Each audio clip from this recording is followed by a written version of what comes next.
2025년 2월 12일 해축팬 396화 시작하도록 하겠습니다. 안녕하세요, 서현성입니다. 네, 안녕하세요, 한희준입니다. 네, 안녕하세요, 장희차입니다.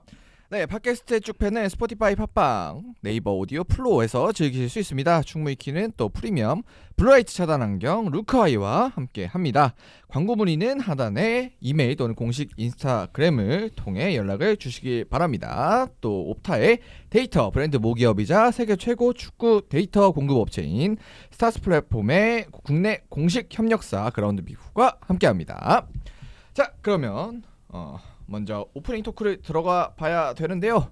일단은 뭐 챔피언스리그 또 했으니까 일단 챔피언스리그 어떻게 되는지 물론 이제 저희가 제목에 있는 대로 맨시티 레알을 할 거지만 그래도 어떻게 되는지 일단 결과만 좀 잠깐만 확인하고 다른 경기들 넘어가 보도록 하겠습니다. 일단은 뭐 제일 먼저 펼쳐진 경기부터 보면 일단 이강인 선수가 있는 PSG가 브레스트를 그냥 깔끔하게 0대3으로 잡아내면서 이거는 이제 뭐 끝났죠? 네. 네, 같은 리그라서 사실 팔 입장에서는 크게 부담이 없었을 것 같은데 원정에서 3대0으로 이겼으니까 사실상 브레스트 입장에서는 뒤집기 어렵지 않을까. 끝났다. 네. 이렇게 보시면 될 것 같고, 그리고 두 번째 경기가 스포르팅과 도르트문트 경기. 이거는 이제 두 팀 다 감독을 갈아치워가지고 그것 때문에 살짝 주목을 받았었는데 그냥 싱겁게 도르트문트가 또 0대3으로 이기면서 여기도 거의 반쯤 끝났다. 반은 아닌가? 한 7분 정도 넘었나?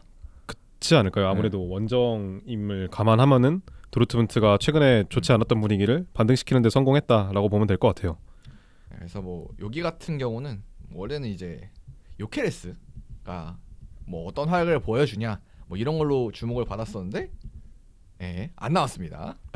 선발로 안 나왔어요. 네, 요새 그 체력적인 이슈가 있다 보니까 이 새로운 감독이 100% 사용을 못해요. 그래갖고 하더 이 선수가 대신 나오는데 아무래도 요케레스보다는 좀 활약이 좀 덜한 모습이 있죠. 그렇죠. 그래서 뭔가 우리가 그런 그림을 예상한 것과는 좀 다른 결과가 나왔습니다. 그리고 세 번째 경기가 유벤투스와 PSV 경기고 유벤투스가 승리를 했지만 그래도 생각보다는 좀 간당간당하게 이겼네요. 2대1이면. 그러고 이제 우리가 리뷰를 할 맨시티, 레알 뭐 이렇게 결과가 이제 레알 마드리드의 원정팀 승리로 나오고 일단은 전체적으로 보면은 놀랍게도 뭐 당연히 이제 높은 팀들이 좀 더 높은 순위에 있는 팀들이 원정팀 1차전으로 가기 때문에 그런 것도 있지만 원정팀이 좀 많이 이겼네요, 첫날은. 그렇죠. 그리고 일단은 모든 경기에서 3골 이상 나왔다는 부분도 좀 주목해도 될 것 같아요. 네. 골이 많이 터지네요. 그래도 솔직히 첫날, 그러니까 원래 토너먼트가 첫 경기는 약간 뭐 이러다가 두 번째 경기에서 상황에 따라 뭐 이제 상황이 달라지는데 이번 플레이오프 같은 경우는 좀 화끈하다. 뭐 이게 자이든 사이든. 근데 이게 이번 챔피언스리그 좀 변환점이라고. 이번 챔피언스리그가 챔피언스리그 갭 92년도 출범 이후로 가장 그러니까 조별 예선들이 쭉 있었을 거 아니에요. 네. 역대 조별 중 가장 많은 경기당점이 많은 챔피언스리그 하더라고요. 아무래도 지금 경기 수가 많아진 것들이 아무래도 선수들에게 여파를 좀 끼치고 있는 게 아닐까. 좀 쉽게 무너지게 되고 마지막까지 집중을 끝까지 유지하기는 어려운 상황이 이런 많은 다득점을 요하게 된 게 아닐까 생각도 해요. 그러니까 득점이 많아졌다는 이꼴 수비가 무너졌다. 그렇게 볼 수 있는 거죠. 그렇죠. 그래서 그렇게 볼 수 있을 것 같고 뭐 그리고 이제 저희가 리뷰에도 말씀드리겠지만 뭐 맨시티의 경기에서조차도 뭐 그쵸. 그런 화끈한 뭐 그다음에 화끈한 것도 이제 뭐 두 팀이 모두 잘해서 한 득점도 있지만 아쉽게 실점한 그냥 상대방한테 선물을 준 그런 것도 있었기 때문에 사실 희찬이 형의 말과 좀 일맥상통하는 부분이 좀 있지 않나 뭐 그렇게 생각은 드는 것 같습니다. 그래서 찾아보니까 4경기 중에 3경기에서 80분 이후에 득점이 나왔어요. 그 부분도 좀 살짝 그리고 유독 덧붙이면 좋을 것 같아요. 뭐 감이 그런지 모르겠는데 이번 시즌이 조금 많은 것 같아요. 후반에 뭔가 결과가 달라지는 게 장면들이. 그렇죠. 아무래도 지난 유로부터 해가지고 계속해서 경기가 이어지고 있다 보니까 선수들 입장에서도 집중력을 끝까지 유지하기 좀 어려울 것으로 보여지죠. 그리고 지금 이제 저희가 2월 12일 녹화를 하고 있는데 이때 챔피언스리그 얘기는 원래 안 하는 거잖아요.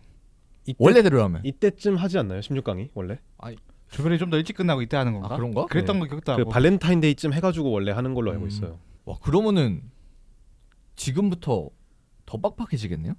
그 얘기는. 네. 그렇죠. 남은 경기가 그렇구나. 근데 조금 일찍 시작한 걸로 저는 체감은 하고 있었는데 뭐 어쨌든 2월 지금 12일 갔고 그리고 지금 이제 다음 주까지 쭉 플레이오프 하고 그 다음부터 바로 16강 들어가고 이제 8강, 4강, 결승까지 이렇게 5월까지 쭉 달리는 일정인데 와, 그러면은 이제 주중에 뭐 당연 리그 경기 들어간 데도 있을 거고 그렇게 따지면은 굉장히 팀들한테 부담이 되는 특히 이번 또 플레이오프 치는 팀들한테는 또 굉장히 또 어려운 시즌이 쭉 계속 되지 않을까 올라간 팀들일수록 그래서 생각보다 불리한 점이 많을 수도 있겠네요 플레이오프를 치른 팀들이 이번 이제 뭐 어떻게 되든 결과가 뭐 찾아보니까 2월 14일에 했네요. 작년에 챔피언스 리그 16강에. 네.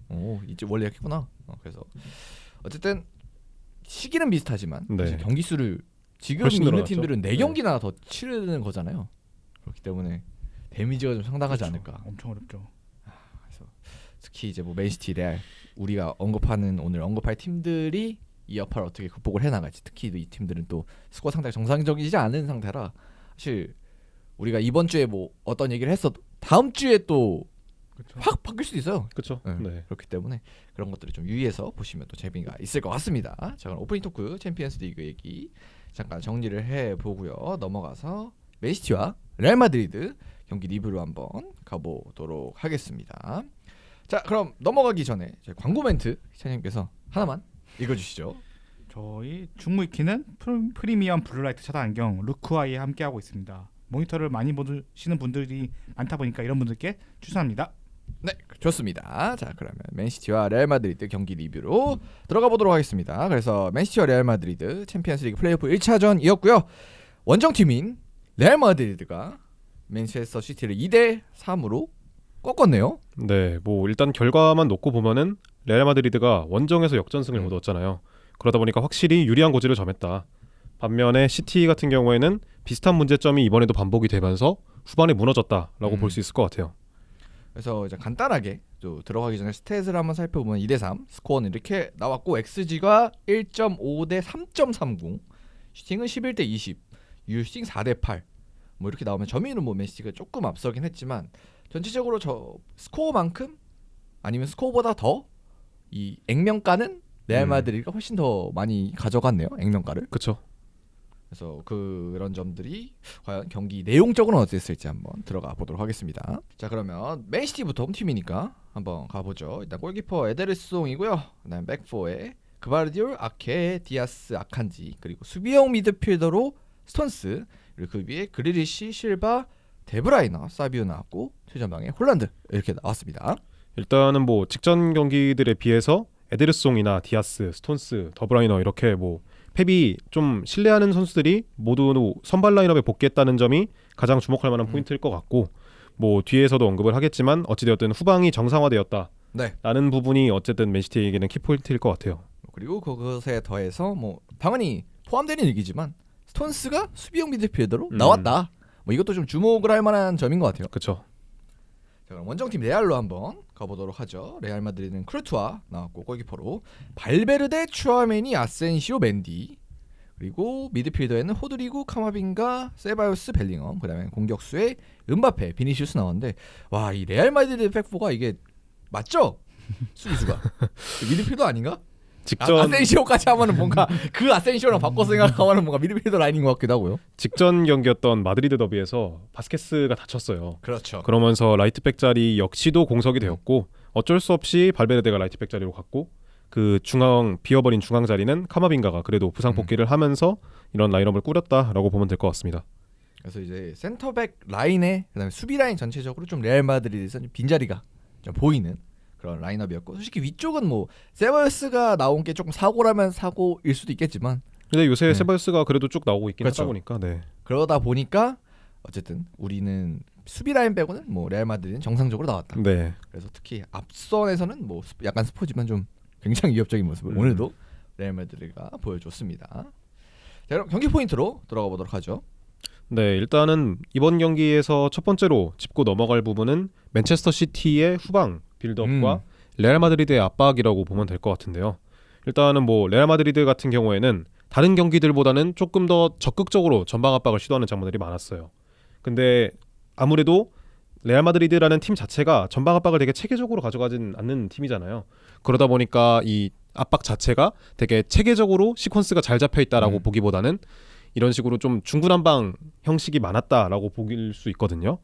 더군다나 시티 같은 경우에는 앞서 언급했듯이 스톤스나 에드르송, 후뱅 디아스 이런 자원들이 복귀했다 보니까 레알 마드리드의 압박을 잘 풀어냈다라고 볼 수 있을 것 같아요. 그래서 뭐 레알 마드리드 제가 시작하기 전에는 뭐 우리가 워낙 요즘 뭐 이 그림 너무 많이 봤잖아요. 네. 최근 4시즌 동안 쭉 계속해서 들어가고 있고 그래서 뭐 새로운 그림은 아닌데 그래서 그냥 관성적으로 안첼로티 또 이거 뭐 역습 하겠네. 빌드업 하는 거 이제 뭐 대충 하라 그러고 역습을 좀 노릴 줄 알았고 분명히 이제 뭐 물론 역습 상황이 많이 나오긴 했지만 생각보다는 확실히 맨시티가 빌드업을 하고 근데 그 빌드업을 레알 마드리드가 굉장히 적극적으로 방해를 하려고 했다. 네. 그리고 그 아마 영향에는 이 맨시티가 이전에 치렀던 경기들을 뭔가 많이 참고한 결과이지 않을까요? 아무래도 앞선 경기들에서 맨시티의 후방이 적극적으로 압박을 했을 때 그 약점을 노출한 부분들이 몇 번 있었잖아요. 뭐 아스날과의 경기라든지 이런 경기들에서 후방에서의 미스를 통해서 실점을 허용하는 부분들이 많았다 보니까 안첼로티 입장에서는 경기를 분석하는 데 있어서 이런 식으로 강하게 전방 압박을 나가는 게 효과적일 수도 있겠다라고 볼 수 있었던 것 같아요. 그래서 일단은 경기를 살펴보시면 레알 마드리드 같은 경우에는 이런 식으로 4-4-2 대형을 그렸고 맨체스터 시티 같은 경우에는 양쪽 사이드백인 아칸지랑 그바르디올이 안으로 좁혀 들어오면서 2-3-5 같은 대형을 그렸죠. 근데 이런 상황에서 레알 마드리드 같은 경우에는 높은 위치에서부터 전방 압박을 가져가는 장면들이 많았어요. 근데 맨체스터 시티 같은 경우에는 앞서 언급했듯이 스톤스나 에데르송, 후뱅 디아스 이런 자원들이 복귀했다 보니까 특히 제가 주목할 만한 부분은 스톤스였던 것 같아요. 네. 이 수비형 미드필더 어떻게 보면은 로드리 롤을 맡았다라고 보아도 될 것 같은데 스톤스가 이 자리에서 계속해서 끊임없이 움직여주면서 공을 받고 순환시켜주고 반대 전환까지 가져가주면서 스톤스가 어떻게 보면은 이 부족했던 중앙 이 기동력을 살려냈다라고 봐도 될 것 같아요. 저는 이 처음에 배치를 보면서 제일 신기했던 게 뭐 당연히 뭐 센터백이 많이 배치가 되고 뭐 스톤스가 수비형 미드필더 나와야 된다는 거는 뭐 이전에 네. 이미 익히 알려져 있던 상황이었고 맨시티 지금 뭐 새로 들어온 선수들도 부상을 당하고 뭐 이렇게 되면서 결국 스톤스가 저기에 나오고 센터백이 5명이 배치가 돼야 된다는 거는 기존에 알려져 있던 사실인데 근데 이제 그 저거를 저런 식으로 2-3으로 센터백 3명을 수비형 미드필더처럼 사실 그러니까 아칸지랑 그바르디올 그냥 수비형 미드필더였잖아요 공격할 그렇죠. 때는 네. 그렇기 때문에 그 자리에 몰아넣는다? 저는 그런 생각은 사실 잘 못했던 것 같아요. 그냥 당연히 하던 것처럼 그냥 뭐 예를 들어 그바리돌도 위로 땡길 수도 있었고 뭐 아니면은 뭐 아칸지도 뭐 측면을 뺄라면 못 뺄 수도 있는 자원이고 그쵸. 아니면은 이제 아예 그냥 아칸지는 뒤로 빼도 되고 그러니까 여러 가지 선택지가 있었는데 저런 선택지는 그러니까 뭐 제 개인적으로 생각했을 때는 좀 가장 생각하지 못했던 배치가 아닌가. 자 5명을 배치한 그림에 있어서는 이거는 사실 뒤에 언급하려 했는데 이렇게 나온 이유 중에 하나는 저는 앞서 맨시티가 계속해서 노출했었던 전환 부분에서의 문제점을 어떻게 보면 조금은 해결하려고 했던 것 같아요. 맨시티가 어쨌든 간에 공격을 진행함에 있어서 전환 부분에서 어려움을 겪었던 상황들이 많잖아요. 특히 공수가 분리가 되면서 잘렸던 것도 있고 네, 벨링엄이나 비니시우스 같은 드리블러 자원들이 단신으로 공을 몰고 갔을 때 이 맨체스터 시티의 수비진들이 이를 저지하지 못한다가 어떻게 보면은 최근 맨체스터 시티 경기에서 가장 큰 단점이었는데 아칸지나 그바르디올 같은 선수들이 이 미드필더에 배치가 되다 보니까 높은 위치에서 끊을 수 있잖아요. 이 선수들은 수비수다 보니까 그런 부분을 좀 고려한 선택이지 않았을까라는 생각입니다. 저도 여기서 한마디 첨언하자면 아무래도 그전 경기 아스날 경기가 아무래도 컸을 것 같은데 맨시티 아스날 말씀하신 거죠? 네. 베르나르도 실바랑 원래는 코바치치를 투미들로서 저지한 그 두 선수가 전혀 저지라고 못 보여줬던 게 아무래도 그렇죠. 네. 아스날 공격수보다 아무래도 레알 마드리드가 더 무서운데 그 두 선수가 전혀 저지를 못 보여줬던 게 아무래도 그 두 선수를 그러니까 코바치치는 빼고 배시반 위로 올리는 선택을 취하게 된 게 아닐까 생각을 해요. 그래서 진짜 굉장히 펩이 우리가 맨시티를 그래도 최근에 많이 다루고 있는데 다룰 때마다 똑같이 나온 적이 단 한 번도 없어요. 그래서 그렇죠. 뭔가 상대에 따라 계속 생각하고 그거에 따라 당연히 뭐 펩이 흔히들 플랜 A를 고수하는 그러니까 본인만의 스타일을 고수하는 감독으로 알려져 있지만 그러니까 대전제 안에서는 굉장히 그냥 매 경기 상대에 따라서 뭔가를 계속 바꾸고 시스템을 계속해서 변화를 주는 감독이다. 뭐 물론 그건 이제 외부적인 상황도 있겠지만 선수가 계속 바뀌는. 그래서 진짜 그런 점이 이미 올 시즌은 펩에 대한 평가가 조금 내려가 있는 시즌이고 펩에 대해서 여러 의구심들이 나오고 있지만 그래도 이런 전술적 아이디어만큼은 진짜 아직도 새로 나오는 사람이구나. 이거는 매 경기 진짜 계속 느끼는 것 같아요. 그래서 이 사람은 봐도 새로워 진짜. 그래서 그런 점을 뭔가 느끼는 것 같아요 요즘. 네. 그래서 경기 얘기로 돌아오자면 레알 마드리드가 이렇게 높은 위치에서부터 압박을 가져가는 데 있어서 맨체스터 시티의 선제골이 나왔다라고 봐도 될 것 같거든요. 그래서 선제골 장면을 살펴보시면 더브라이너가 원래는 우측 메잘라로 나왔지만 이때는 좌측으로 베르나르도 실바랑 자리를 바꿔서 이런 식으로 내려왔었어요. 이게 선제골 결국 장면을 표현한 거죠. 네네. 발베르데가 따라 내려왔죠. 이런 상황에서 순간적으로 그바르디올이 더브라이너의 패스를 받아서 공을 전방으로 뿌려줬거든요. 네. 그러면서 그릴리시가 공을 잡게 되었는데 그릴리시가 아무래도 뭐 기본기가 좋긴 하지만 어쨌든 간에 공격 부분에서의 파괴력이 떨어진다라는 평가가 많잖아요. 그래도 그릴리시 같은 경우에는 선수 한 명을 묶어놓을 수 있는 능력이 있어요. 그래서 펩 가르디올라가 자주 기용을 했고 요새도 그래도 기용을 하고 있는 부분이 그런 부분인 것 같은데 그러면서 자연스럽게 추아메니, 아센시오, 맨디가 안으로 이렇게 좁혀 들어왔죠. 이때 그릴리시가 추아메니를 묶어내면서 그바르디올이 전진할 수 있게 만들어줍니다. 그리고 그릴리시의 킥 이후에 아센시오가 혼란 그바르디올과 2대1 상황이 만들어져요. 결국에 이 이후에 그바르디올이 뭐 박스 안에서 터치하고 혼란이 선제골을 넣었다라고 보면 될 것 같습니다. 그래서 결국 이 장면에서는 맨시티가 그러니까 뭐 어쨌든 플랜 A로 준비한 대로 이 선수의 배치를 한 게 딱 맞아 떨어져서 네, 선제골 득점이 나왔다. 뭐 이렇게 네. 봐도 될까요? 그렇죠. 그리고 어쨌든 간에 그릴리시를 기용한 게 펩 가르디올라 입장에서는 나쁘지 않았다. 특히 그리고 레알 마드리드 같은 경우에는 비니시우스나 은바페, 뭐 호드리고 벨링엄 같은 선수들이 최후방의 수비지를 도우러 갔을 때 어쨌든 간에 절대적인 숫자 싸움에 있어서는 지원을 안 하잖아요. 호드리고나 벨링엄 같은 선수들이 박스까지 들어가서 수비하는 경우는 없잖아요. 그러다 보니까 절대적인 숫자가 적은 장면들이 레알 마드리드 입장에선 자주 나오는데 그런 상황에서 그릴리시를 배치를 하면서 한 명을 끌어당길 수 있다라는 부분이 어떻게 보면은 맨시티의 수적 싸움에 있어서는 큰 도움이 되지 않았나라는 생각입니다. 그럼 확실히 이 장면은 뭐 레알이 준비한 전방 압박이라는 전술과 네, 또 그것에 대비한 맨체스터 시티의 선수 배치, 그다음에 선수 기용, 그렇죠. 뭐 이런 게 맞물려서 나온 뭐 그냥 득점이다 이렇게 네. 봐도 되겠네요. 그리고 이제 앞서 언급했듯이 스톤스가 계속해서 레알 마드리드의 압박을 벗어낼 수 있게 꾸준히 움직여주면서 레알 마드리드의 이 압박 기준선을 뒤로 물어냈어요. 그러면서 흔히 말하는 지공 상황이 펼쳐지게 됐는데 지공 상황이 만들어지면은 비니시우스나 은바페 같은 경우에도 이런 식으로 밑으로 내려오게 되잖아요. 그러다 보니까 소유권을 허용하더라도 낮은 위치에서부터 시작할 수밖에 없죠. 그러면은 어쩔 수 없이 레알 마드리드의 이 강점이라고 할 수 있는 그리고 이번 경기 노림수라고 할 수 있는 역습 자체가 낮은 위치에서 시작되다 보니까 아칸지나 뭐 그바르디올, 스톤스 같은 자원들이 끊어낼 수 있는 기회가 조금 더 많이 생기는 거죠.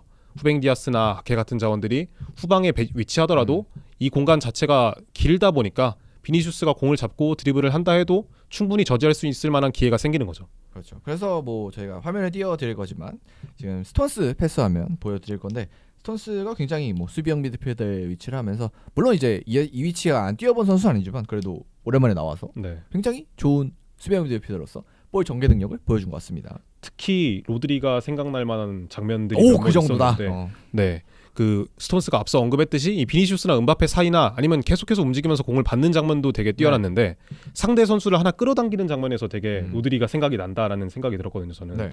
특히 스톤스가 공을 잡았을 때 계속해서 공간이 있으면은 앞으로 드리블을 하고 이때 세바요스가 끌려 나오면은 이 공간이 비잖아요. 그럼 이 공간으로 전개를 해주고 이런 장면들에 있어서 시티의 흔히 말하는 지공 장면이 지난 경기들보다 더 좋았던 부분이 아무래도 스톤스에게 있지 않을까라는 생각입니다. 그리고 이제 다음 보여드릴 화면이 이제 전방 압박 레알 마드리드가 굉장히 강력하게 시행을 했다고 말씀을 드렸는데 네. 그래서 압박에 대한 스탯을 한번 소개를 해드리려고 합니다. 그래서 새로운 저희가 소개해드리는 스탯인 것 같은데 PPDA라는 거를 이제 소개를 해드리려고 하는데 일단은 뭐 이 숫자가 제가 얼핏 듣기로는 네. 압박을 했을 때 그 압박에서 볼을 돌리는 횟수 그래서 그쵸. 압박이 이제 성공하기까지 얼마나 많은 패스를 상대가 돌렸느냐 그래서 이 수치가 높으면 상대가 우리 압박을 잘 풀어내서 볼을 많이 돌렸다는 거고 스탯이 낮으면 상대가 몇 번 못 돌리고 우리한테 공을 이제 내줬다. 그래서 압박이 성공했다. 뭐 이렇게 봐야 되겠죠? 이게 맞겠죠? 네, 이게 꼭 그런 건 PPDA가 아닌가? 약어가 패스 퍼 디펜시브 액션이에요. 네. 패스당 얼마나 많이 1인당 디펜시브 액션이 일어났냐는 거예요. 예를 들어서 PPDA가 8이면은 네. 패스 8번에서 8번당 디펜시브 액션 한 번씩 들어가진 거예요. 아까 디펜시브 액션이라는 게 결국 그 공을 탈취해내는 그 파울이 됐든 뭐 압박이 됐든 아. 비빈 거가 됐든 뭐가 됐든 간에 태클이 됐든 뭐가 됐든 간에 패스 퍼 디펜시브 그래서 이 패스가 끊어지는 그런 네. 타이밍을 말하는 거거든요. 액션이. 그러니까 네. 꼭 우리가 공을 뺏었다는 개념보다. 네. 그럼 정리를 하자면은 이 PPDA라는 개념은 이제 패스 퍼 디펜시브 액션이고 네. 그리고 여기서 디펜시브 액션은 뭐 꼭 인터셉트가 아니라 뭐 태클 뭐 파울, 네. 볼 아웃 뭐 이런 거 다 포함해서 상대가 이제 공을 돌린 횟수. 압박한 입장에서는 낮을수록 좋은 거예요. 압박한 입장에서 왜냐면 좋고. 예를 들어 상대방이 패스를 막 돌리다가 한 번씩 뺏을 거 아니에요. 네. 그렇기 때문에 30번, 40번, 50번 패스가 생기는 거고 압박이 음. 엄청 생기면 패스 한두 번 만에 골 뺏기니까 PPD가 2, 3 이렇게 나오는 거니까. 그러니까 강도가 이 숫자가 낮을수록 강도가 높은 거죠. 그래서 맨시티의 이 PPDA 수치 그러고는- 그리고 레알 마드리드의 PPDA 수치를 좀 살펴보자면 레알 마드리드 같은 경우에는 맨시티를 상대로 24.06. 굉장히 높은데요. 그러니까 압박 정도가 낮은 거죠, 이거는. 그러니까 성공한 압박이 낮은 거죠, 이건. 그래서 전방 압박을 많이 시도했지만 맨시티를 상대로 압박을 많이 시도했지만 맨시티가 패스를 많이 많이 돌려서 돌렸다. 네, 레알 마드리드의 압박을 벗어났다라고 보면 될 것 같고요.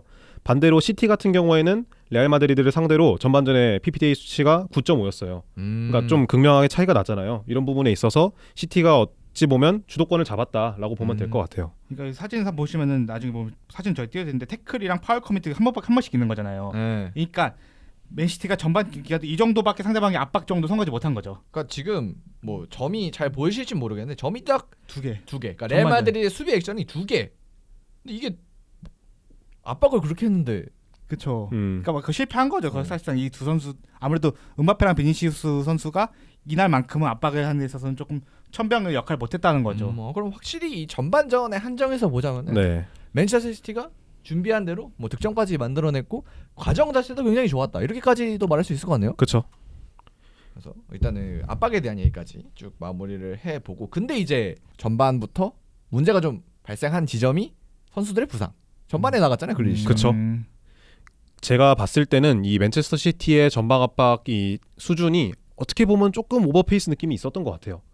어쨌든 전방에서 최대한 빠르게 전반전의 승부를 보자는 느낌이었던 것 같은데. 그래서 아까 그 PPDA가 뭐 9점 몇이라고 했잖아요. 네. 그 레알 마드리드 뭐 24점 이렇게 하는. 그쵸. 맨체스터 시티도 전반전에는 기여를 많이 올렸다. 네. 그러면서 어떻게 보면은 최근에 75분, 65분 이후에 맨시티의 기동력이 계속해서 떨어지고 있잖아요. 그렇네요. 그렇기 때문에라도 전반전에 확실히 스코어를 더 벌려놨어야 됐다라고 생각이 들어요, 저는. 그래서 이제 전반 중반에 글리시 아까 선제골 장면에 관여했는데 빠졌고 포드나마 대신 들어갔죠. 뭐 그렇게 됐었고 이제 후반전 시작하자마자는 조금 전반전 막판에 몸이 불편함을 보였던 네. 아칸지가 이탈하고 리코로이스 이렇게 들어왔는데 확실히 이제 뭐 포드니야 뭐 잘할 수 있는 선수라고 쳐도 확실히 리코로이스는 전력적 마이너스고 그리고 사실 배치 자체가 이 포든 투입 이후에 완전히 바뀌었기 때문에 그렇죠. 뭐 그것도 확실히 맨체스터 시티가 추가골을 기록하는 조금 어려웠던 점에서 영향이 있었겠죠 분명히. 네. 그리고 펩 가르디올라의 머릿속을 좀 더 복잡하게 만들었다라고도 볼 수 있을 것 같아요. 아무래도 펩 입장에서는 교체 카드를 활용할 만한 여유가 사라진 상황이 된 거잖아요. 그러면은 2장을 벌써 썼으니까 사용할 수 있는 교체 카드도 3장이고 횟수도 2번밖에 안 되잖아요. 이런 상황에서 어찌되었든 후반전 레알 마드리드가 가져가는 변화를 대응을 해야 되는데 펩 가르디올라 입장에서는 좀 여유가 많이 사라지게 된 거죠. 그렇기 때문에라도 시티가 그 흔히 말하는 저지력이 떨어지는 시간대에 빠르게 교체 카드를 활용하지 못한 부분이 첫 번째 실책이라고 보이고 결국에 이런 상황에서 베르나르도 실바가 그 위험 지역에서 세트피스를 내줬잖아요. 네. 음바페 동점골 때. 그러면서 이후에 음바페의 동점골이 나왔다라고 보면 될 것 같아요. 근데 그 음바페 동점골은 뭐 당연히 이제 뭔가 운적인 요소가 따라서 정강이 맞고 들어가긴 했는데 근데 사실 그 음바페가 침투하고 그 위치를 잡는 것 자체는 확실히 이거는 음바페 개인의 엄청난 능력이지 않나. 그렇죠. 이거는 뭐 시티의 수비진이 잘못했다기보다는 그 지역에서 파울을 하면 안 됐다. 뭔가 조금 더 가깝지 않을까. 아예 그 전에 돌아가서 그 파울 찬스 자체가 네. 내주면 안 됐다. 그것도 아마 앞서 언급했듯이 베르나르도 실바가 파울을 한 걸 거예요. 베르나르도 실바가 어떻게 보면은 지난 경기들보다는 더 높은 위치에서의 역할을 부여를 받았는데 저 위치에서 파울을 했다는 것 자체가 시티의 기동력이 어쨌든 조금 많이 흔들리는 상황이었다라고도 볼 수 있을 것 같아요. 그래서 시티의 교체 카드를 짚어보자면 이번 경기 끝나고 펩이 좀 많이 비판받는 부분 중에 하나가 이 펩 가르디올라의 교체 카드였어요. 그래서 살펴보면은 아케가 관리 차원으로 빠지고 그 자리를 코바치치가 대신 들어왔잖아요.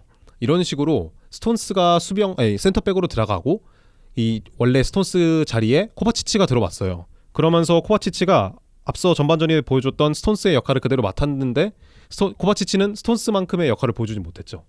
그러다 보니까 흔히 말하는 이 6번의 역할을 제대로 소화하지 못하다 보니까 시티 입장에서는 조금 더 답답한 모습들이 번갈아 나왔고 흔히 말하고 있는 이 기동력 역시도 좀 많이 떨어진 듯한 모습이 나왔죠. 그래서 저 배치를 전반전 배치와 비교해 봤을 때는 확실히 전반전에 비해 그러니까 수비적인 능력치로만 봤을 때는 좀 감소된 스쿼드긴 하네요. 저 그쵸. 후반전 스쿼드가. 그리고 아칸지 대신 들어왔던 리코 루이스 역시도 비니시우스가 되게 노골적으로 노렸어요. 리코 루이스 자리를. 그리고 수비 스탯으로만 보면 사실 아칸지와 비교하면 비교가 좀 미안한 선수죠. 그쵸. 아칸지한테. 근데 그래도 리코 루이스가 나왔던 부분은 아칸지보다 나왔던 부분은 공격적인 부분일 것 같아요. 아무래도 리코 루이스 같은 경우에는 미드필더도 소화할 수 있는 자원이다 보니까 이런 식으로 공격을 할 때 있어서 높은 위치까지 올라가는 장면들이 나와요. 이렇게 베르나르도 실바랑 더브라이너랑 리코 루이스랑 거의 3명의 공격형 미드필더처럼 그려지는 장면들이 자주 나오는데 그러다 보니까 후반전에 들어서 포든이 PK를 얻어내는 장면에 있어서도 리코 루이스를 거쳐서 포든으로 가다 보니까 이 장면 이 공간이 많이 비게 됐고 포든이 순간적으로 안으로 들어오면서 세바요스의 파울을 이끌어냈잖아요. 이런 부분에 있어서는 리코 루이스를 기용한 부분이 아무래도 공격적인 부분에 있어서는 플러스가 됐다라고 봐도 될 것 같아요. 근데 이제 반대로 수비적인 부분에 있어서는 확실히 이제 마이너스가 있었다. 네. 뭐 코바시치 포함해서. 그래서 이제 어쨌든 맨시티가 결국은 이제 결과적으로 보면 수비를 못해서 진 거잖아요. 뭐 사실 그쵸? 여기서 득점을 더 했어야 됐다. 뭐 당연히 뭐 4골 넣었으면 이겼겠지. 근데 이제 그걸로 이제 피드백이 들어가면 좀 곤란하잖아요. 그건. 네. 그래서 결국 수비 쪽으로 이제 우리가 포커스를 맞춰야 되는데 그렇게 따지면은 이제 코바시치를 투입한 거, 리코 루이스 투입한 거 이게 분명히 이제 패배의 원흉을 좀 제공했다고 우리는 결과를 보고 해석해야 되니까 그렇게 말을 해야 되는 거죠. 그렇죠. 그리고 특히 이 득점 이후에 균도안을 넣은 점, 흔히 말하는 맨시티 팬들이 코바치치랑 균도안은 같이 중원에 두면 절대 안 된다. 이번 시즌은 그런 말이 많잖아요. 그럼에도 이 코바치치랑 균도안을 넣었다가 후반전에 결국에 역전을 허용했잖아요. 그렇죠. 그런 부분에 있어서 왜 이런 교체를 사용했느냐라는 이 비판들이 좀 많았어요. 제가 근데 이 비판에 대해서 조금 변론을 하자면 어찌 되었든 간에 펩 입장에서는 이 경기장의 모든 상황을 통제하고자 했던 것 같아요. 결국에는 그런 부분이 어떤 부분이냐면 리코 루이스나 균도안, 코바치치 같이 이번 경기에서 펩이 넣었던 선수들은 이미 봐왔던 선수들이고 되게 오랫동안 봤다 보니까 장단점을 알잖아요. 그렇기 때문에 단점이 분명하더라도 이 단점을 자기가 어떤 식으로든 커버할 수 있겠다라는 생각이 있었을 거예요. 그러니까 좀 더 이제 앞서고 있는 상황에서 좀 상수인 선수들이 필요했다. 그렇죠.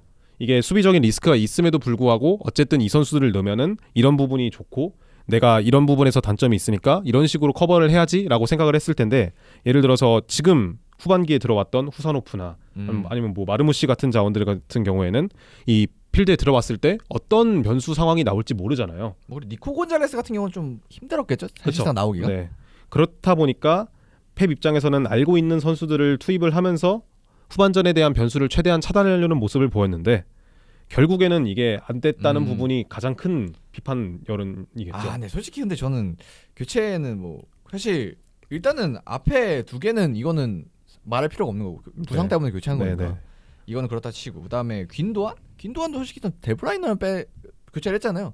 그럼 네. 과연 이 몸 상태가 완벽하지 않은 데브라이너 그리고 80분을 뛴 체력이 다 빠진 네. 보다 과연 균도안이 안 좋을까? 수비가? 근데 그럴 수 있긴 한데 저는 어쨌든 데브라이너가 사실 복귀한 지 그렇게 막 긴 기간 중 상황이 아니잖아요. 아무튼 네. 그 선수 관리 차원에서 빼는 거는 어쨌든 리그가 기니까 아직 시즌 끝난 게 아니니까 저는 빼는 선택가 없었고 데브라이너를 뺀다면은 그 대체 카드 중에는 아마 그나마 쓸 수 있는 카드는 균도안밖에 없지 않았나 상황이 아마 제 생각에는 만약에 아칸지 부상이 없었으면 아마 이 자리를 아마 데브라이너 빼고 코바치치가 들어갔었겠죠. 네, 그렇죠. 그러니까 그건 어쩔 수 없는 상황이지 않을까 생각은 해요. 이해는 해요. 이해는 간데 어쩔 수 없는 거 상황은 벌성하지만. 그리고 앞서 언급했듯이 이른 시간에 교체 카드를 2장이나 썼다 보니까 펩 입장에서도 경우의 수가 좀 적긴 했어요. 그렇죠. 근데 뭐 어찌 되었든 간에 조금 비판의 여론이 있는 거는 뭐 차라리 토크를 넣어서 포든을 중앙에 두는 수도 있었을 거고 이런 식으로 그냥 아니면 뭐 마테우스 누네즈를 중앙에 그냥 그대로 쓸 수도 있고. 네, 뭐 어찌 굳이 되었든 이제 수비한다고 치면 지금 나오는 거는 기동력에 대한 문제잖아요. 그런 상황에서 왜 균도안이랑 코바치치 또 넣어서 똑같은 문제점을 똑같이 초래했느냐라는 부분이다 보니까 펩 입장에서는 근데 이런 식으로 최대한 변수를 커버하려 했다는 게 주점이지 않을까라는 생각입니다. 그래서 저희가 XG 값도 저희 받았잖아요. 네. 기대 득점값. 그래서 누적 기대 득점값이라고 있는데 뭐 레알 마드리드가 초반부터 앞섰지만 이제 후반 막판으로 갈수록 정말 급격한 그래프의 상승. 이거는 뭐 거의 엔비디아도 뛰어넘지 않을까 하는 그런 그래프의 상승을 보여주고 있는데 그렇기 때문에 이제 후반 막판에 뭐 긴도안 넣고 코바시치 둘이 같이 위치하고 갑자기 리코로이스 오른쪽에 있고 뭐 갑자기 에데르송 이상한 짓 하고 이게 다 우주의 기운이 맞물리다 보니까 뭐 물론 이제 당연히 레알 마드리드가 그걸 잘 살린 거지만 이거는 맨시티가 무너졌다고 보는 거에 우리가 좀 더 초점을 맞출 수는 있을 것 같습니다. 그렇죠. 그리고 뭐 레알 마드리드 같은 경우에는 반대로 시티와 다르게 부상으로 나간 선수들이 없다 보니까 비교적 여유가 있었어요. 그러다 보니까 안첼로티 입장에서는 그 흔히 말하는 교체 카드를 사용할 수 있는 그 마법을 부릴 수 있는 시간이 있었던 거죠. 그러고 이제 브라임 디아스를 이번 경기 후반전에 살짝 부진했던 호드리고를 빼주고 넣으면서 결국에는 득점까지 만들어냈잖아요. 근데 이건 진짜 이 사람은 뭐 진짜 신탁 받나? 브라임 디아즈를 넣었는데 또 기가 막히게 또 해줬단 말이에요. 그렇죠. 그리고 갑자기 음바페 빼고 프란 가르시아 넣길래 이거 경기 이제 끝내나 보다 했는데 갑자기 역전으로 넣었단 말이에요. 그렇죠.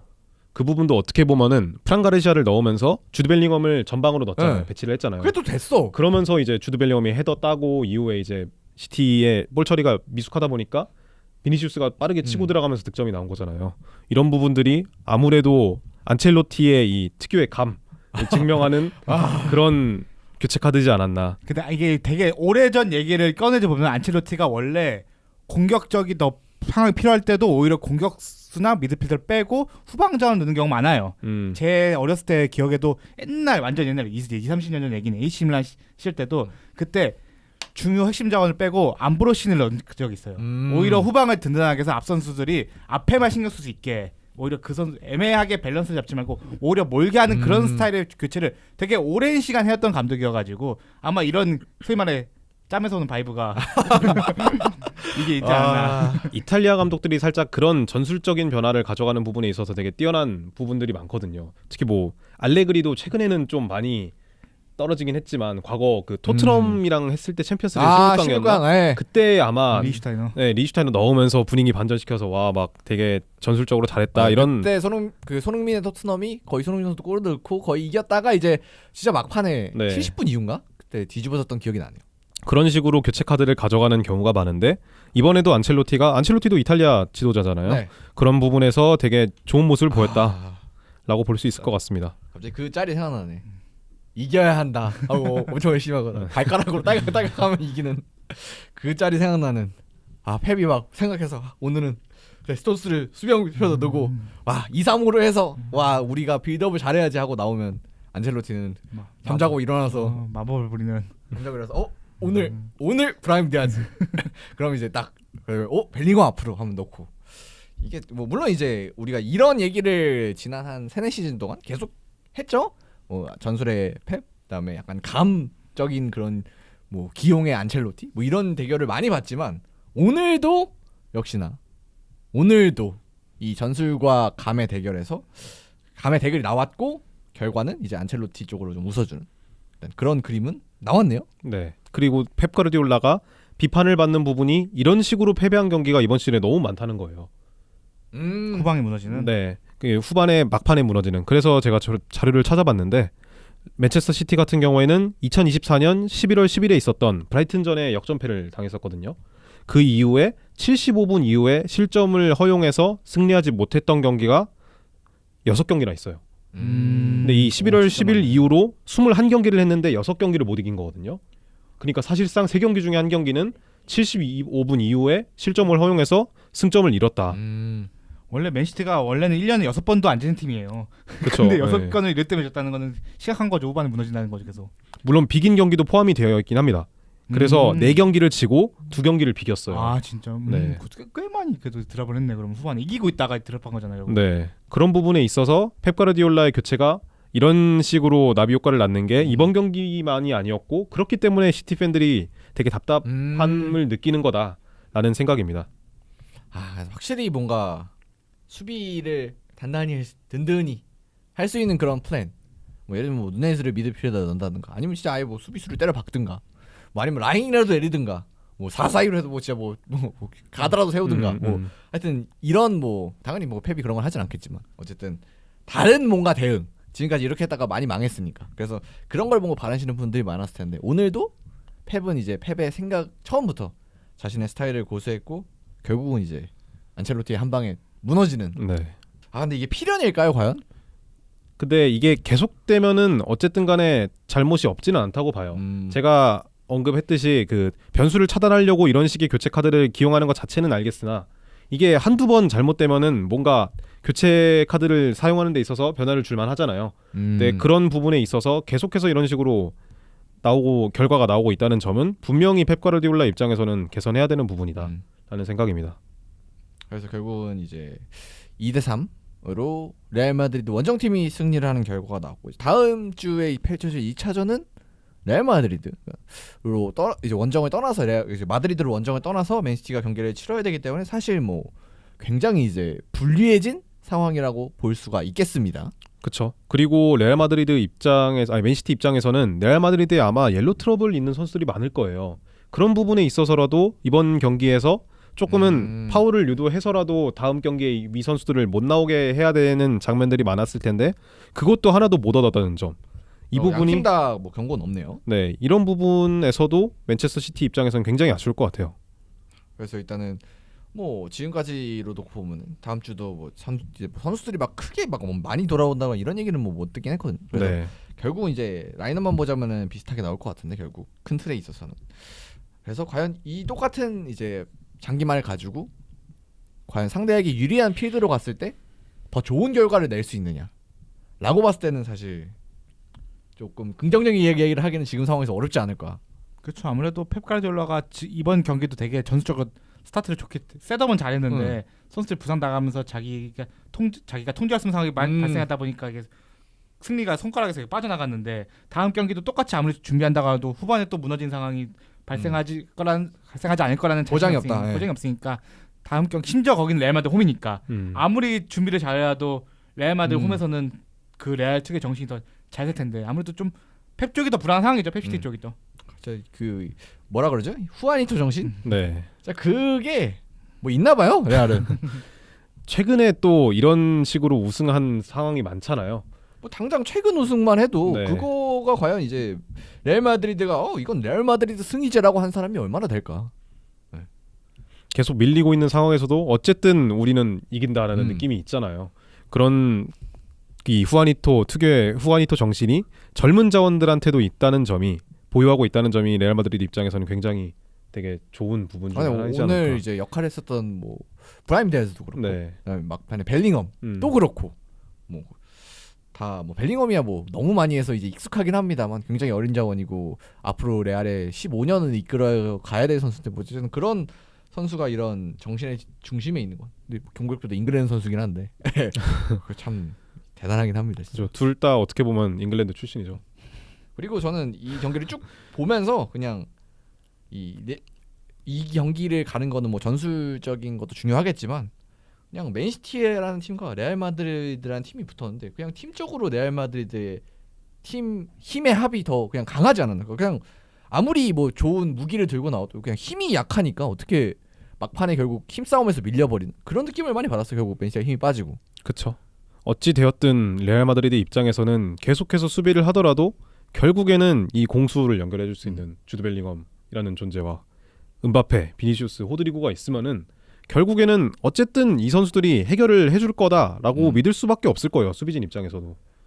근데 이제 반대로 맨시티를 생각하면 뭐 초반에야 당연히 그림이 되게 좋았지만 후반에 가면 과연 뭐 당연히 홀란이라는 엄청난 선수가 있긴 하지만 어떻게 이거를 파이널 서드 가서 결정을 지어줄까? 데브라이너도 옛날만큼은 아니고 물론 오늘 좋은 패스 많이 넣어주긴 했습니다만 그래도 옛날에 그 정도는 아니잖아요. 네. 그것도 그렇고 사비오도 이제 오른쪽에서 갑자기 좋았다고 왼쪽 가니까 조금 죽고 실바도 지금은 좀 힘겨운 모습이고 그리고 포든도 PK를 하나 얻어내긴 했습니다. 뭐 최근 뭐 지난 시즌 그러니까 그런 이 엄청 센세이션 그 정도까지는 또 아니잖아요. 그 다음에 솔직히 아무리 맨시티가 한 끗이 있다는들 레알 마드리드와 비교를 해야 되니까 네.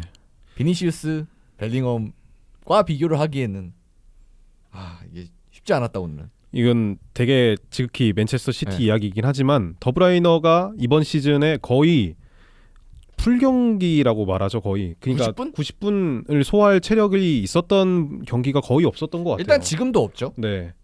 그렇기 때문에라도 이 흔히 말하는 더브라이너가 해주는 역할인 템포 조절을 해줄 수 있는 선수가 펩 가르디올라 입장에서는 굉장히 필요할 것 같은데. 템포 조절. 네. 베르나르도 실바 같은 경우에는 지금 뭐 체력이 거의 앵꼬나기 직전으로 보여지고 이분은 진짜 계속 뛰는 게 대단한 네. 한 정도죠. 뭐. 그래서 네. 이 역할을 사실은 포든이 해줬어야 됐다라고 저는 생각을 해요. 근데 포든이 사실 전 템포 조절이랑 가장 맨시티 스쿼드를 봤을 때 거의 거리 도쿠 다음으로 거리가 먼 선수지 않을까. 네. 뭐 오늘도 오늘 잘했죠 뭐. 네. PK도 하나 얻어내고. 근데 이제 템포 조절, 그다음에 경기를 저는 솔직히 맨 처음 등장했을 때는 이 나이쯤 되면 포든이 굉장히 벨링엄과 투톱이 될 줄 알았거든요. 잉글랜드 내에서. 네. 잉글랜드인 내에서는. 근데 작년까지만 해도 그럴 것 같았는데 갑자기 이제 이번 시즌 넘어오고 뭔가 그 특별함이 뭔가 조금 더 빠진 느낌이에요. 아닌데 원래 이렇진 않았는데. 어찌되었든 간에 앞서 언급했듯이 그 더브라이너가 해줄 수 있는 그 템포 조절 능력이 있다면은 그 포든도 역시 뭐 중앙에서도 활용이 되고 이랬을 텐데 지금은 팀의 후방 구조가 어찌되었든 간에 되게 흔들리는 상황이잖아요. 네. 그런 상황에서 포든은 지금 활용하는 방식이 어찌되었든 전방에서의 활약에 대한 치중이 돼 있잖아요. 공격이죠 그냥. 그러다 보니까 팀의 후방 구조를 무너진 상황에서 포든의 역할이 이번 시즌에 좀 많이 떨어진 부분은 이에 있지 않을까라는 생각입니다. 네, 그리고 마지막으로 넘어가면은 오늘 또 가장 중요한 얘기가 뭐 레알 마드리드와 맨체스터 시티와 레알 마드리드의 경기긴 하지만 이 경기는 새로운 또 음홀 대전을 오랜만에 보는 또 오랜만은 아닌가? 지난 시즌에 봤나? 아무튼 아마 그 도르트문트 있을 때 혼란이 그때 한번 붙었던 걸로 기억하네. 그래서 막 PSG 쪽에서 막 그 요가 세레모니 하고 그랬던 걸로 기억하는데 진짜 오랜만인데 결국 이 두 선수 개인의 대결을 놓고 두 선수 모두 득점을 기록하긴 했습니다. 뭐 사실 골은 혼란이 한 골 더 넣었죠. 뭐 PK이긴 하지만 네. 한 골이. 하지만 뭐 팀의 승리 자체는 레알 마드리드가 가져갔으니까. 그리고 개인적인 이제 활약도로 봤을 때도 음바페가 뭔가 한 게 맞나? 아닌가? 이건 아닌가? 둘 다 근데 되게 팀에서 가장 잘한 선수 중에 한 명이라고 예. 생각을 해요 저는. 근데 이제 팀이 비니시우스랜다. 그 음바페가 이겼기 때문에. 그렇죠. 이번 음홀 대전은 음바페 승리다. 네 그렇게 봐도 될 것 같고요. 저는 뭐 레알 마드리드에 짚고 넘어갈 선수 중에 한 명은 또 발베르데가 풀백이었죠 확실히, 오늘. 네, 진짜 너무 많이 뛰고 이런 굳은 역할까지 해주는데도 아무 말 없이 계속 이런 식으로. 근데 진짜 발베르데 정도면 사실 좀 화가 날 수는 있을 것 같아요. 이렇게 네. 본인이 활용이 되는 게 그렇지 않나요? 그렇죠. 발베르데 최고의 미드필더잖아요. 네. 사실. 지금 뭐 사실 라리가에서 가장 뛰어난 미드필더 중에 하나, 뭐 페드리 다음 발베르데라고 페드리 아니면 발베르데라고 봐도 될 텐데 발베르데는 되게 흔히 뭐 이게 표현이 맞는지 모르겠지만 에고가 없는 것 같아요 거의. 그러니까 내가 뭐 어떤 역할을 맡아야 되고 내가 이렇게 뭐 뛰라 하면 뛰어라. 되게 그 바스케스가 한창 어려웠을 때도 경기장 안에서 올라가야 내가 막 뒷공간 커버해줄게 이런 식으로 경기장 내에서 이야기하는 장면들이 나왔었거든요. 그런 거를 보면은 확실히 희생 정신이 되게 뛰어난 선수다라는 생각입니다. 뭐 그리고 이제 추가로 비니시우스가 이번에 그 발롱도르 사태 이후에 처음으로 맨시티 원정을 가는데 야유가 아주 기깔나게 나오더라고요. 있잖아요. 그 로드리 띄워놓고서 스탑 크라잉 유어 하고 그만 찡찡거려라 하고 그 오아시스 노래긴 한데 어쨌든 그거 보면서 어쨌든 로드리가 그 막 찍기도 하던데 그거. 네. 그래서 어쨌든 되게 재밌는 대전이었다고 이야기거리가 되게 많았어요. 이 경기가 되게. 그래서 또 이제 레알 마드리드로 가서도 이제 뭐 그 발롱도르 가는 얘기는 또 나오지 않을까. 로드리도 분명히 뭐 따라갈 거고. 그러네. 레알 마드리드도 거의 거는 거 아니야? 진정한 발롱도르는 너야. 그럴 수도 있죠. 진짜 궁금한데 그거. 그건 궁금하다. 물론 이제 뭐 이니시를 먼저 연쪽은 약간 비니시우스긴 한데 처음에 이제 그 발롱도르 때를 되돌아보면 근데 뭐 어쨌든 뭐 최근에 뭐 맨시티 아스날도 마찬가지고 뭐 누가 인시를 걸어내면 결국 안 중요하잖아요. 경기 이기면 그게 중요하니까. 그렇죠? 이기면 승자, 지면 패자예요. 뭐 그런 거 뭐지 우리가 잘잘못을 따지자고 뭐 이런 얘기 하는 거 아니니까. 그래서 결국 이런 스토리가 지금까지 뭐 레알 마드리드, 맨시티 뭐 많이 만나왔지만 새로운 그림들이 좀 많이 생긴 게 더 재밌지 않았나. 그러니까 뭐 예를 들면 전술적인 것도 조금 달라진 게 있고 그리고 음바페 홀란드라는 새로운 뭔가 라이벌전을 볼 수 있고 그리고 갑자기 비니시우스가 뭐 맨시티 상대로 뭐 라이벌 의식을 불태운 뭐 이런 장면도 생기고 그러면서 뭔가 맨날 보던 매치지만 뭐 좀 다른 점이 있어서 그래도 저는 이번 시즌 뭐 아직 당연히 노가웃 스테이지 시작도 안 했지만 본 게임은 지금까지 본 경기 중에 가장 재밌지 않았나. 네. 오늘 경기가. 뭐 이런 식으로 서사가 생기는 게 그 3자 팬이든 그 각 팀의 팬이든 너무 좋죠. 네, 즐길 수 네. 있는 거리가 추가가 되는 거다 보니까 확실히 되게 좋을 수밖에 없는 그런 상황이죠. 그러니까 최근에는 사실 그 축구도 뭐 여타 스포츠도 마찬가지지만 이런 게 좀 그러니까 이런 감정 싸움이라고 해야 되나 뭐 이게 뭐 안 좋은 걸 수도 있는데 이런 약간 진짜 라이벌리가 좀 사라지는 느낌이 좀 많았었거든요. 뭐 예를 들면 맨시티 아스날 사실 그 혼란 사태 험블 사태 이전에는 뭐 뜨거움을 느끼셨나요 혹시 아스날? 스승 제자 같은 네, 느낌이죠. 그렇죠. 뭐 아스날에 뭐 한 수 배운다. 뭐 아니면은 뭐 우승을 위해 뭐 어쩌고 저쩌고. 워낙 많이 져서 그런데 뭐 어쨌든 그 근래에 계속 우승 경기를 하면서 맨시티 아스날 경기가 리그 차원에서 점점 밀어준 경기가 됐죠. 한때 마치 펩 클라시코처럼 그걸 이을 경기처럼 뛰어주긴 했었어요. 그래서 그건 이제 잉글랜드 내고 이걸 이제 유럽으로 옮겨오면 결국 맨시티 아스날 뭐 이거를 이제 뭐 의도할 수 있을지는 모르겠습니다만 4시즌 연속 나왔고 네. 결국 1매치라고 봐야 되잖아요. 이 UEFA가 미는. 그렇죠. 그 라이벌전에 새로운 그림과 새로운 라이벌리가 형성이 되었다. 그래서 맨시티와 레알 마드리드는 이제 진짜 라이벌이라고 불러도 되지 않나. 이 정도 뜨거움이면. 그렇죠. 지금 웬만한 리그 팀만큼 만나고 있으니까. 아 그러네. 이제 네. 2번씩 만나면은 리그 팀도 2번씩 만나잖아요. 뭐 심지어 강등당한 팀들 리스트니까 더 많이 만나는 거죠. 그래서 진짜 유럽의 진짜 뭐라 그랬나 클래식 매치. 굉장히 유럽 대항전의 클래식 매치가 돼가고 있다 이 두 팀이. 그래서 다음 시즌에도 만날지는 모르겠는데 일단 다음 주에 있을 경기가 굉장히 좀 다음 주 맞죠? 네. 그렇죠. 네. 다음 주에 있을 경기가 굉장히 기대가 되지 않나.